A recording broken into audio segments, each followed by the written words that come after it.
ہوتے ہیں. انہوں نے نگاہ کو سنبھالنا ہوتا ہے, انہوں نے دماغ کو سنبھالنا ہوتا ہے, انہوں نے دل کو کنٹرول رکھنا ہوتا ہے, انہوں نے نفس و شیطان پر کنٹرول رکھنا ہوتا ہے. لیکن کیا انداز ہے, کبھی کھانے کو دیکھتے ہیں, کبھی گندم کو دیکھتے ہیں, کبھی ایک کی خوشبو ستا رہی ہے, کبھی دوسرے کی خوشبو ستا رہی ہے. اب غور فرمائیں, آپ نے سر جھکایا, سر جھکایا تو جن کی نظر کامل ہوتی ہے وہ دوسروں کو کم دیکھتے ہیں, وہ اپنی اندر کی دنیا کو زیادہ دیکھتے ہیں. انہوں نے اندر دیکھا کہ ایک طرف روحانیت ہے اور ایک طرف نفسانیت ہے.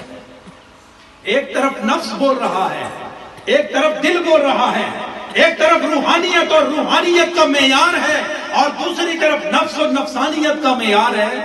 تو جب کھانے کو دیکھنے کے بعد آپ نے اندر دیکھا تو نفس نے کہا, احمد رضا یہ مدرسے میں کیا کھاتے رہے, یہ 6 مہینے تم دال کھاتے رہے, 6 مہینے خشک روٹی کھاتے رہے, تمہیں کوئی پوچھنے والا نہ تھا, تمہیں کھانا تو آج مل رہا ہے.